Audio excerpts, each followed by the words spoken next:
All right, guys, I have here with me a brother in Christ, Fritz Springmeier. In Prague, we are in Prague. It's October 10th, 2016. He was here for the Peace Award yesterday and gave awesome talk on Illuminati. You may or may not know that he's a researcher on Illuminati, an expert. He has published many books on the subject. And why I have particular interest in this Fritz is that we have something in common.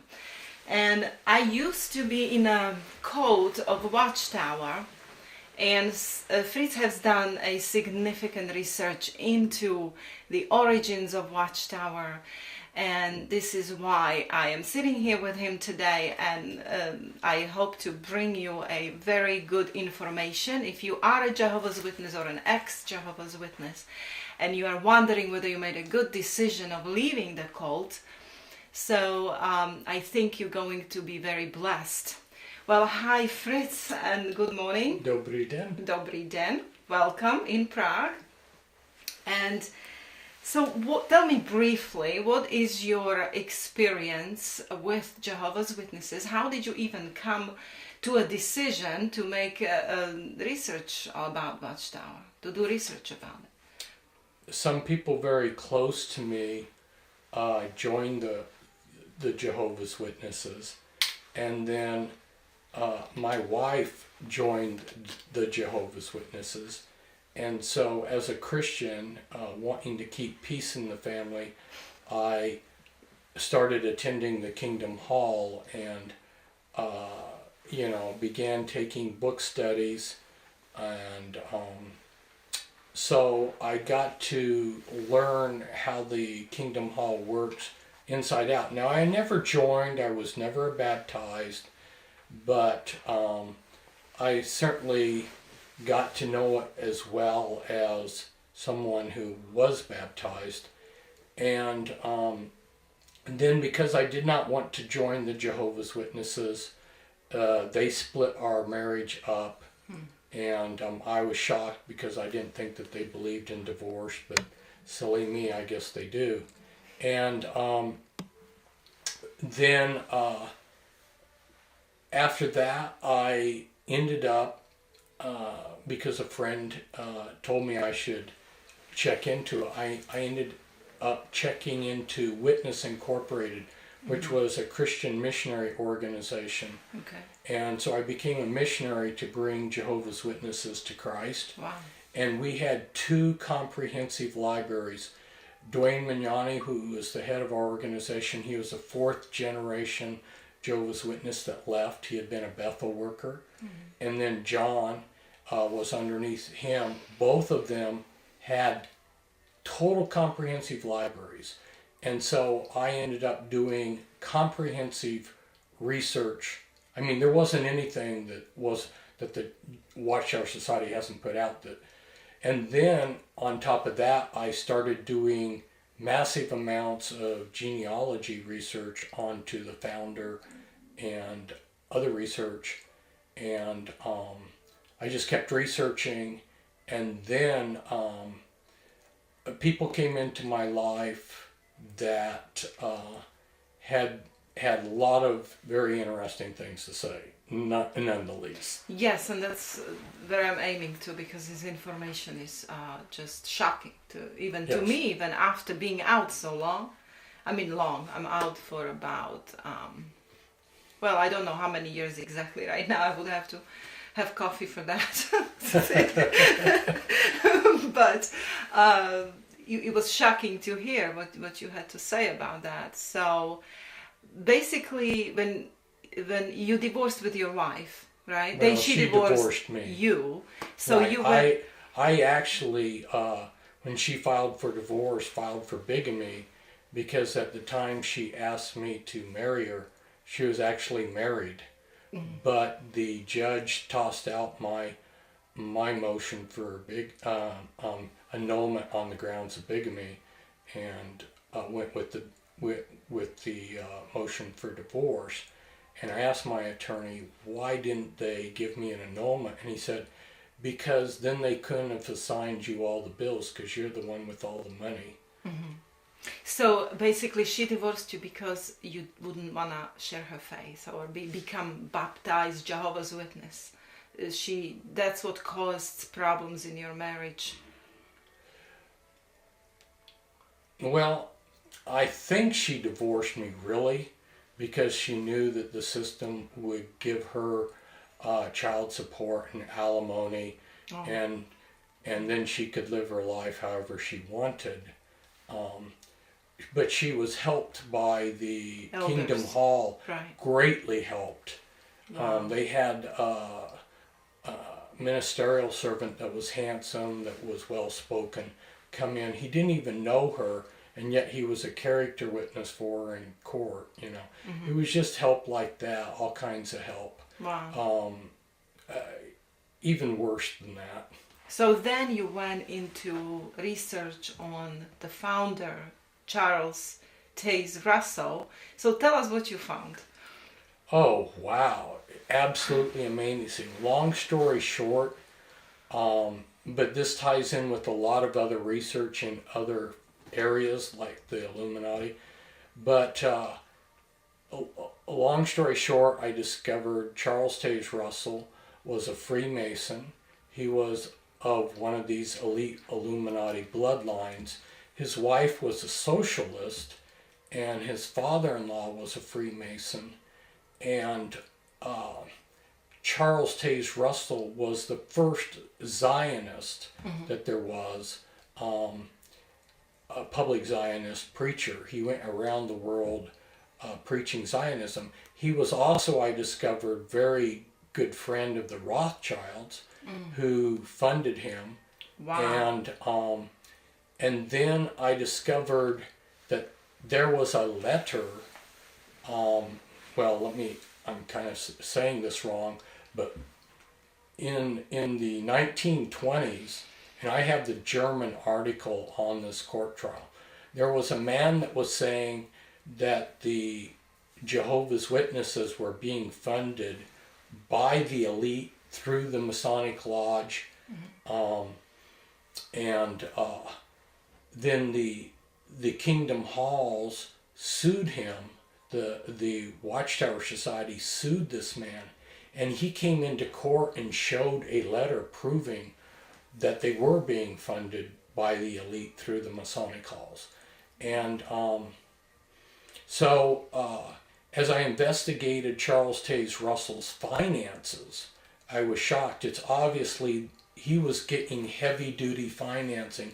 I wrote in one chapter, he had a blank check he could write for however much he wanted, because the amount that he was spending, incredible millions of dollars to get this new religion off the... Wow. He had some heavy-duty elite backing. So, wow, so it's a Rothschild American-made religion in 1900s, right? Yeah. Yeah.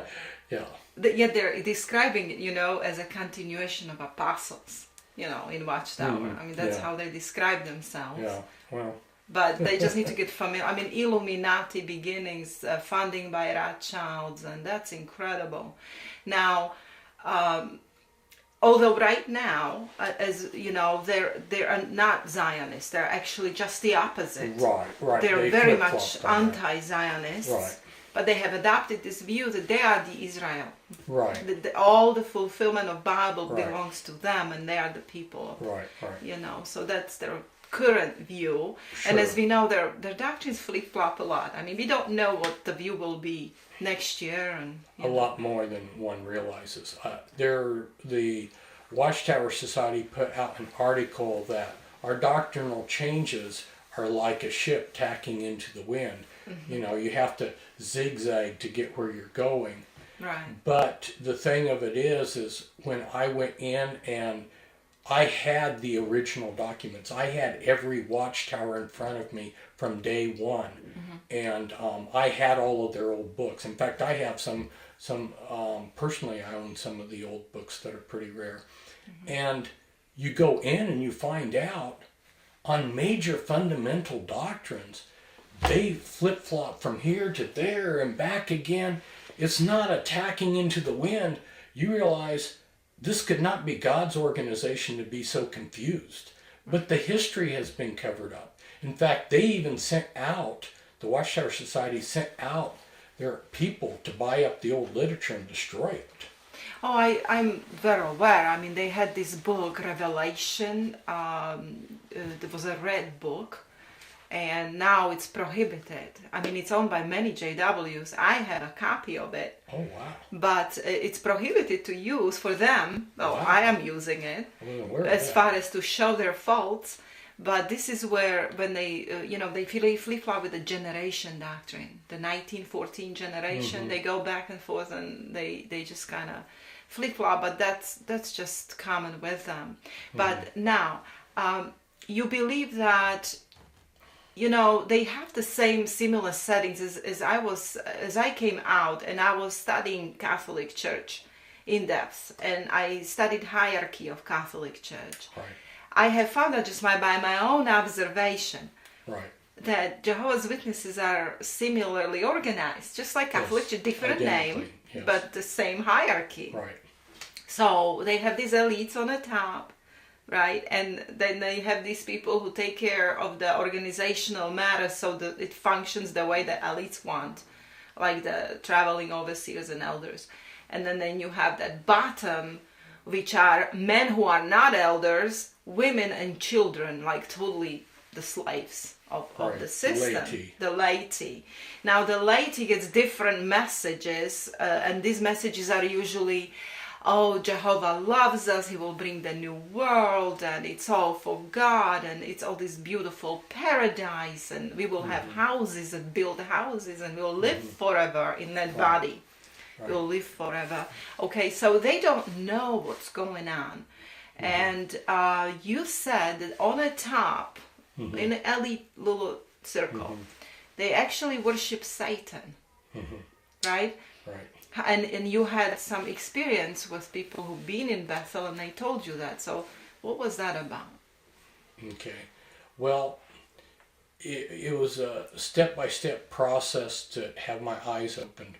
First, there were a series of things that made me realize that this organization was very evil at the top, but my breakthrough came in understanding the Illuminati first, and understanding some of their magic, and I had trying to understand the occult world, and one of their types of magic is Enochian magic. And so as I was going back with some understanding of the occult, not that I'm interested in the occult, but I was trying to understand these people, I started looking at Charles Taze Russell's writings, and I was seeing glimpses of Enochian magic kind of poking through. Like pyramids and the disc and Well, wings. no. The power of Enochian magic is the watchtowers. And no, it was other little things that he was saying, not the obvious occult stuff. I mean, he was buried under a pyramid with a Masonic logo on the side, and he was buried in a toga, a Roman toga, and they put barbed wire rebar in the base of the pyramid so that nobody could get to his body because they wanted to protect it for the afterlife. And they used pink granite stone for the pyramid from a magic mountain in Texas. So he was ritually sacrificed on Halloween Day, and so there's a lot more to his death than people Do you realize. have a book anywhere? Did you write about these things? Yes. My first book in 1990 was The Watchtower and the Masons. Okay. Which has actually helped. I've gotten feedback from maybe a couple dozen people that were Jehovah's Witnesses that quit because of that book. Wow. So over the years, it's done some positive things when people saw all this occult symbology. I mean, you have to understand. First, you have to understand magic and the occult and Freemasonry to really understand the significance of this. The winged sun disk. The winged sun disk is magic from Babylon and Egypt. Okay, and the Watchtower Society says that they are so against Christianity because they're connected to the cult. Yeah. And then they have all this occult stuff. Right. And not only that, but their art department is slipping in all kinds of hidden satanic symbols in the artwork. So you have these kind of clues that there's something going on there that's occultic, right? Right, And that's subliminal messages. Yeah. The mystery religions are connected to what these guys were doing. And in fact, there's even a verse in the New World Translation. I can't remember the address of it. Maybe it's like in one of the prophets, where for no reason they translated a Grand Master. Mm-hmm. It's just like, what?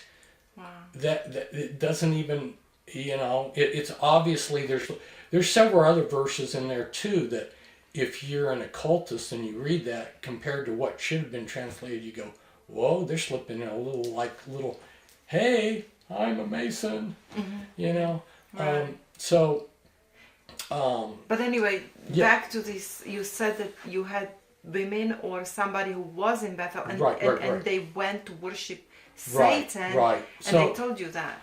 Right, and I know I was being long-winded in getting to your answer, but okay. The reason why I was laying some foundation is people have to understand that I was working with victims of the Illuminati, people that had left the occult world, that left the Illuminati.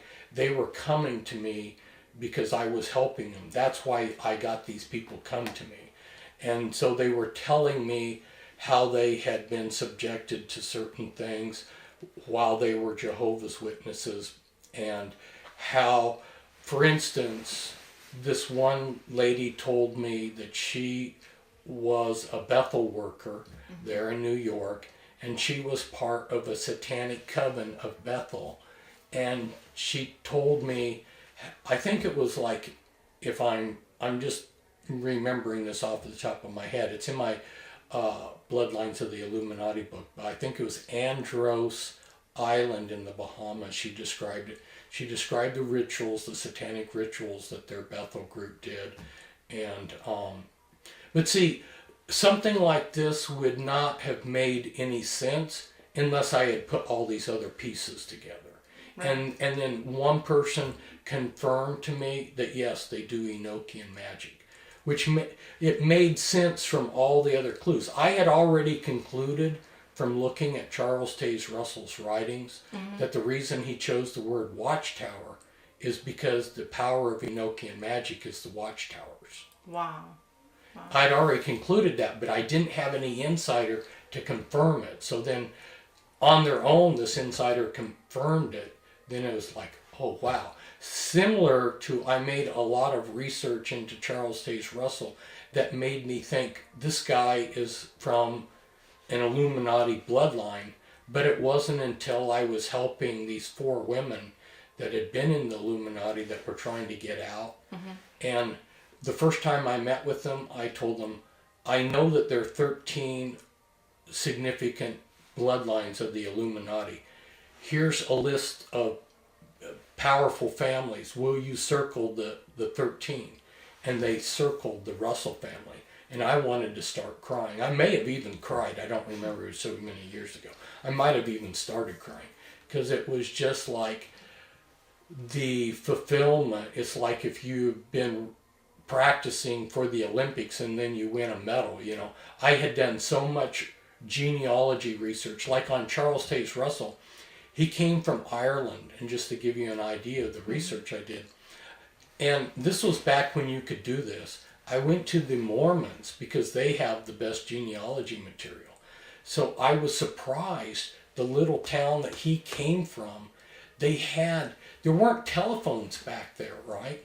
So you would have thought, well, there's no telephone directories. No, but there was a directory of the town that is exactly like our white pages are today, except they didn't have telephone numbers. There were things like that, and then like I say, I went into their finances, the land that they bought, who they were friends of, and there's like all these interconnections, and it gets much bigger than just who Charles Taze Russell is. There's more connections involved. But anyway, I'll leave it at that. Yeah, and then you also said that you knew them at the time, you were in their circles at the time, and who was the president of the Watchtower at the time? France, was it? Freddie Franz. Freddie Franz, okay, Yeah. sorry. And there was something really bizarre that happened there. I mean, Right, I had some insiders tell me, and this has come from a whole number of insiders, so it's just not one person. About Nathir Salih. So Freddie Franz, in the early 90s, when I was writing this stuff, at that time he was 99 years old, and he was basically on his deathbed. He was in a room at Bethel, and whenever they wanted to know a decision on anything, they would. Nathir Salih, who was a Jew from Iraq, but when I say Jew from Iraq, I mean his ethnic origin. I don't mean his religious beliefs, because he had this big occult jewelry on his finger, and he was supposedly Freddie Franz's bodyguard. But he would go in. That was his title, the bodyguard. But he would go into Freddie Franz's room and come out with the answer of whatever they needed to learn. Was he officially Jehovah's Witness, the bodyguard, or just the bodyguard? Yeah, he was a Jehovah's Witness. He was, okay. Yeah. And he had Again, Masonic. these titles are a little bit. When you're talking about someone who's Illuminati and is actually secretly a Satanist, he's a member of the Jehovah's Witnesses, but he's also got deeper allegiances. Wow. So, now they don't have just one man as a president. That changed. Yes. And now they have this governing body, because they are a corporation, and they have this 7 or 8 men sitting around the table and making decisions. You didn't do any research on these people? Do you think they're Masons, or do you think there's somebody higher they answer to? Oh, I did a fair amount of research into the governing body. There's been a governing body all along. Part of the men are homosexuals. But they're married, because a lot of them are married. They're they're buggering little boys and each other, so that's just the way it is. And that's from people right there in Bethel talking about that. In fact, there was one Watchtower magazine where they kind of let that out of the bag, where they go, and there have been reports of wife swapping and other gross sexual sins at Bethel, and so they're like they were clearing the air, Well, the organization does have a problem with pedophilia. They had certainly a lot of lawsuits, but it was more on a level of, I don't know what's really going on in Bethel, but the elders all over the world, they're covering up pedophilia. They have pedophilia. So, and that relates to the Illuminati mind control that's being done with the Watchtower Society as a front. Right. It somehow, Illuminati always targets children, so when Christ said you shall know them by the fruits, So look at the fruits. I mean, they are having this pedophilia. Right, and instead of cleaning it up, it's just like when it was exposed that there was all this satanic artwork in the watchtowers, what did they do? They disfellowshipped the person that told them about it. He thought, they're going to be thankful and grateful that I'm warning about this. No, they disfellowshipped him. The people that are trying to expose the pedophilia, no, this is, I've had Jehovah's Witnesses that tell me, I knew of this pedophilia, and then the elder saying, no, don't talk about it to anyone. Well, people that are aware of my research, like there's this one very intelligent man, and he grew up a Jehovah's Witness, and he was in the congregations there near Lake Tahoe, and he sat down and we spent a couple days, and he went through and talked to me about all the people in the congregations that were multiple personalities, and the whole, I mean, you're talking about, there's systemic corruption within the whole organization. Right, exactly. So you think, as a last question, the governing body answers to a higher, is there somebody else above them, do you think, that it controls that organization? No doubt about it. That we don't know about, like this lady there, they have no idea. From the very start, the Watchtower Society has been a front for the Illuminati. Right. And they've been used for different agendas. Mm-hmm. The first agenda that the Rothschilds wanted was Zionism. So Charles Taze Russell was the first Zionist preacher in the world, and he went all around the world preaching Zionism. Right. He would have whole, like the Hippodrome, where he would talk to the Jews and he would say, "I'm a Jew talking to you Jews," you know. And so he was funded to go all around the world and promote Zionism as a Christian minister. Mm-hmm. So that way, you know, it was like, okay, here's a Christian minister saying that this is what the Bible says. Right, but then since then, the second president, which was Rutherford, he completely changed it. You know, he went to the other extreme of almost like hatred of Jews. Right. So which again shows, you know, are these doctrines from God or doctrines from men? There is no, right, exactly. So okay. Thank you, and I just, for the listeners here, if you came out of Watchtower and there is certain trauma is coming out because you have this post-traumatic syndrome, as I had. I mean, I'm perfectly fine now, and I'm happier than I could ever be. There is no better way than be in freedom that gives you knowledge of Christ, Yeshua. But if you are struggling, can people who are struggling with post-traumatic syndrome look after you, and can you help them deal with it as you helped some victims of Illuminati? You said that you helped many people. How they can find you, Fritz? I'm on Facebook. Okay. And the Facebook demanded that I include my middle name if I wanted to have a Facebook page. So it's Fritz Arts Springmeier. And yeah, I didn't want to put my middle name because I want to make it easier for people, but actually in a way that might actually help people figure out which one is the right. There might be probably 100 Fritz Springmeiers. Yeah, Okay. There might be a few others. And it's the last name Spring, spelled like the season spring, and then M-E-I-E-R. M-E-I-E-R. Okay. So so they can find me on the internet, and if they want to persist. And yeah, I have Jehovah's Witnesses and ex-Jehovah's Witnesses all the time contacting me. Okay. And they, you know, when I came out, I wished I had someone to talk to, so I was looking for people who could help. Right. And I didn't find you, but I found some other awesome people. Right. But then, who helped me the most was actually Jesus. Right. Connection to Him and one-on-one. It doesn't matter if you have help or not.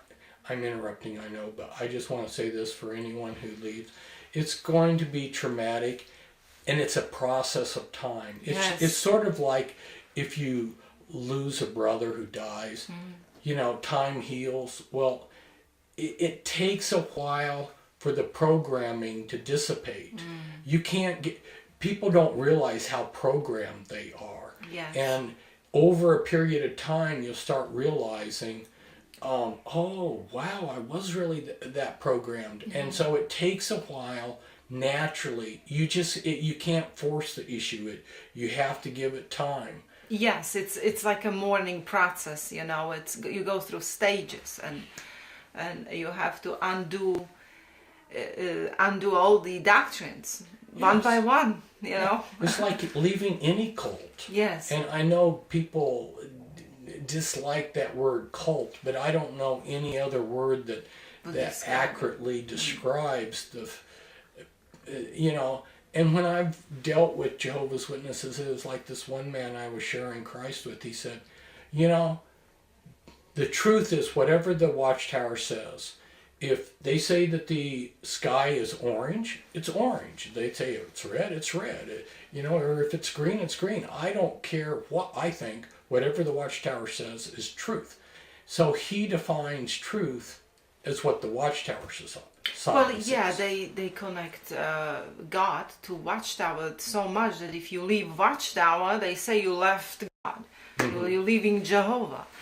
Well, no, I'm not leaving God. I'm just leaving the organization. But they can't understand that.